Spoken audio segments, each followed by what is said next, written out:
Assembly హాల్లో దివంగత ముఖ్యమంత్రి వైఎస్ రాజశేఖర రెడ్డి ఫోటోను తీసివేయడం పట్ల వైఎస్ఆర్సీపీ ఎమ్మెల్యే గడికోట శ్రీకాంత్ రెడ్డి అసంతృప్తి వ్యక్తం చేశారు.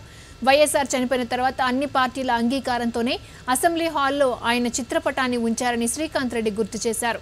వైఎస్ఆర్ చిత్రపటాన్ని తొలగించడం దేనికి సంకేతమన్నారు. రాజశేఖర్ గారి విగ్రహము లాంజీలో ఉండాలనా లేకపోతే ఏమవుతుంది అని హాస్యాస్పదంగా మాట్లాడటం, ఒక సీనియర్ పార్లమెంట్ సభ్యుడిగా పనిచేసి ఎంతో రాజకీయ అనుభవం ఉన్నటువంటి వ్యక్తి ఏకవచన సంబోధనంతో రాజశేఖర్ రెడ్డి అని మాట్లాడటం, వీళ్ళు ఎక్కడికి తీసుకెళ్తున్నారు ఈ పరిణామాలను అని చెప్పి ఒకసారి ఆలోచన చేయాలి. రాష్ట్రం ఎదుర్కొన్న అనేక సమస్యలను పక్కన పెట్టి ఇది కూడా లేనటువంటి దాన్ని ఇష్యూ చేసుకోవటం ఎంతవరకు సమంజసం?